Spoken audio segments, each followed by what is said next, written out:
Este vídeo fue elegido a través de votación en Twitter. Muchas gracias por votar. Aunque en realidad tenía más ganas de hablar de la falanga polaca, pero la votación me obliga a hablar una vez más sobre Rusia. I love democracy.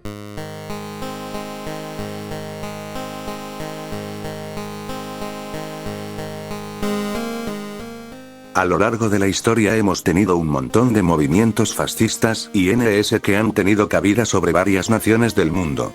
Sin embargo, un país donde no parecen tener mucho impacto es Rusia. Un país que por 74 años siguió un régimen socialista, y persiguió activamente el fascismo dentro de sus tierras, y hasta incluso fuera de él, por lo que es casi imposible imaginarse un movimiento fascista teniendo repercusiones sobre la madre Rusia. Sin embargo, esto no siempre fue así. Hubo una época, y un tiempo en el espacio previo incluso a la fundación del fascismo donde un grupo de varias organizaciones separadas se fusionaron para transformarse en una sola agrupación proautocrática de corte clericalista, militarista, antisemita, tercerposicionista, y por supuesto opuesta al bolchevismo y republicanismo de aquellos entonces. Quédense aquí para presenciar el relato de un movimiento que pudo salvar Rusia, pero que por diversas circunstancias no pudo imponerse. Esta es la historia de las Centurias Negras.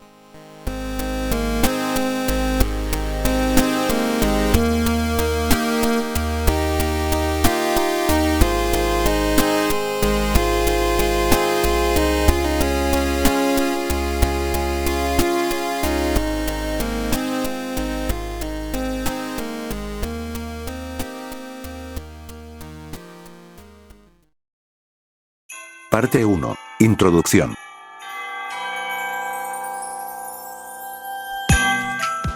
No se sabe mucho de cómo es que llegaron a formarse las Centurias Negras, ni de quién fue su fundador en específico.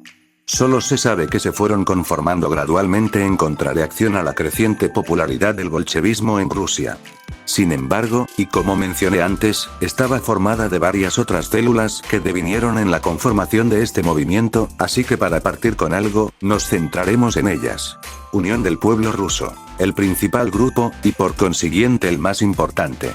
Sería liderado por el doctor, y político miembro de la Duma del Estado, Alexander Dubrovin, quien tenía una fuerte creencia en el hecho de que Rusia estaba siendo atacada por una conspiración judeo-masónica.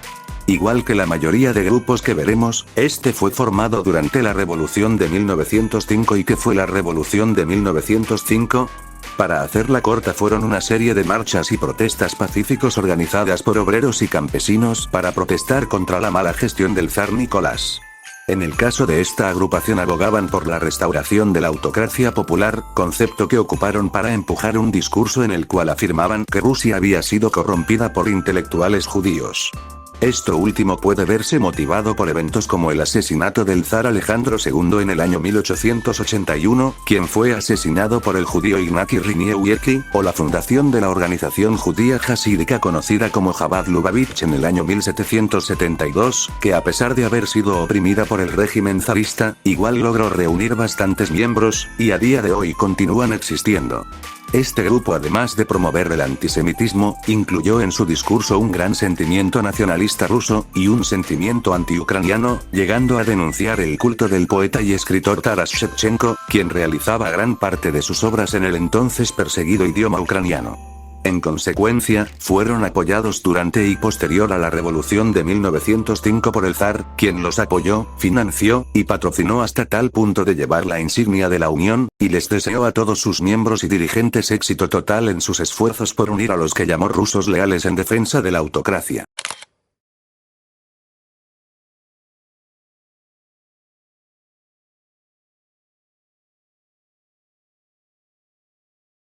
Gracias a este apoyo, el grupo acumuló un total de 300.000 miembros distribuidos en 1000 diferentes ramas.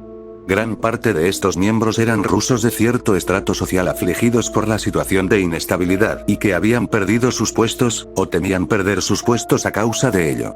Las decisiones de este grupo partieron en el año 1908, uniéndose y convirtiéndose en los primeros miembros de las Centurias Negras. Seguimos con Asamblea Rusa. Liderada por el príncipe noble, conocido en Rusia como el Knyaz, Dmitry Petrovich Golitsyn. Fundado como un grupo monarquista, nacionalista, y de tendencia eclesiástica ortodoxa, e igual a sus pares abogaba por los principios del nacionalismo ruso, y la autocracia, así como la oposición al liberalismo, aunque a diferencia de otros grupos este nunca declaró un antisemitismo abierto.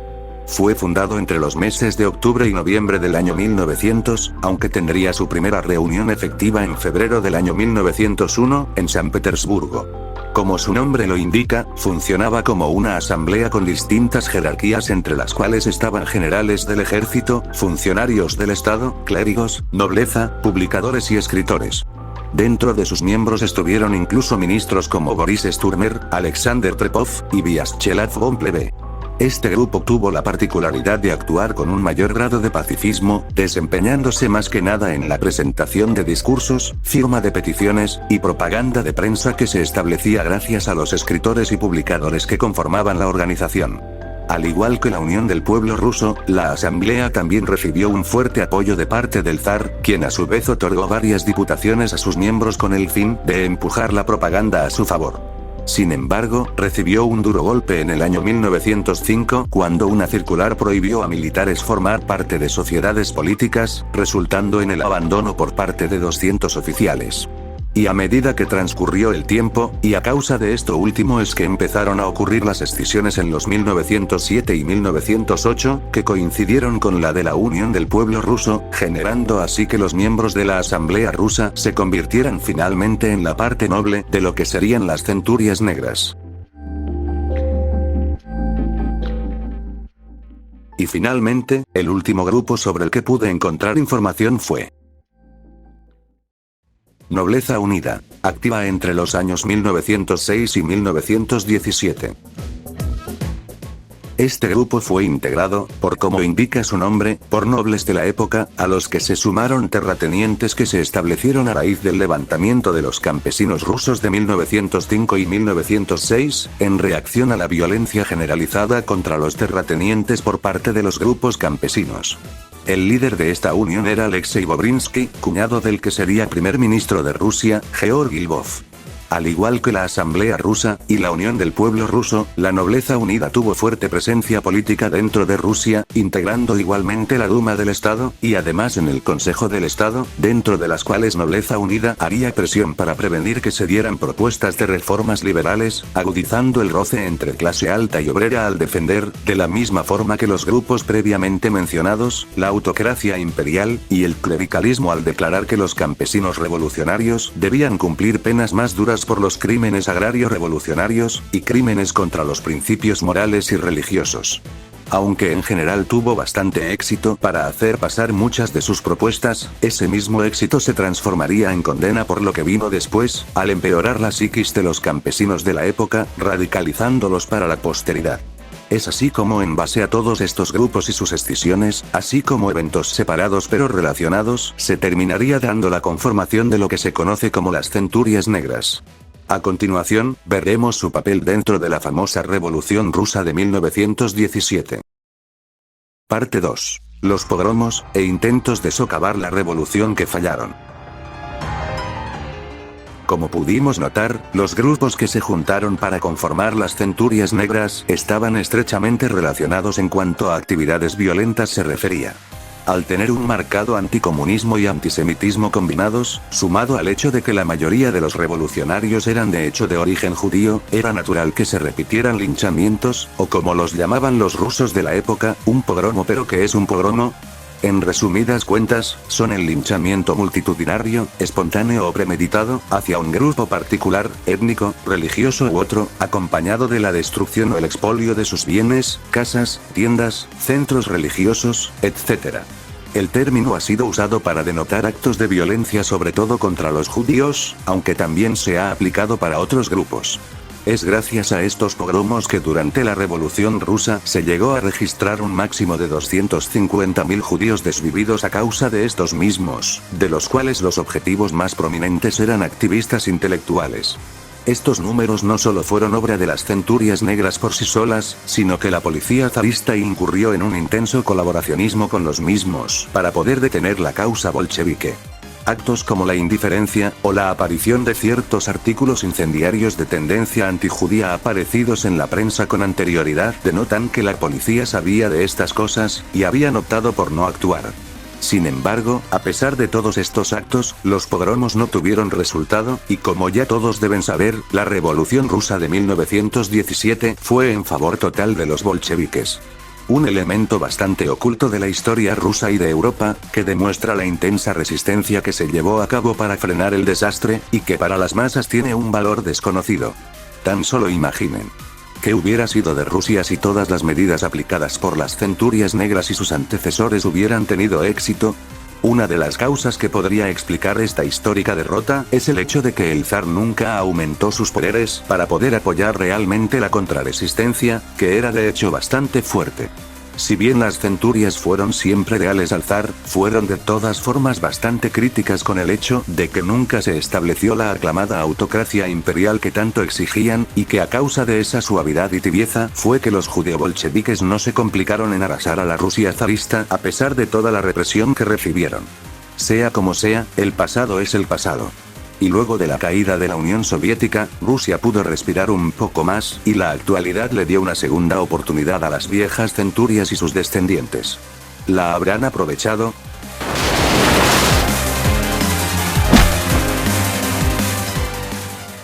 Parte 3. La actualidad.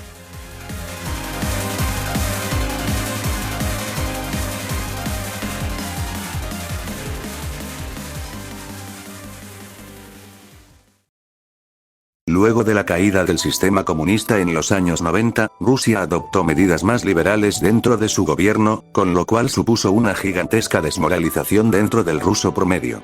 Si bien es cierto, muchos añoraban el sistema socialista que los maltrató por mucho tiempo, otros fueron más consecuentes, y si bien fueron una gran minoría, demostraron consecuencia al buscar un sistema que Rusia nunca había probado, pero sabía que necesitaba.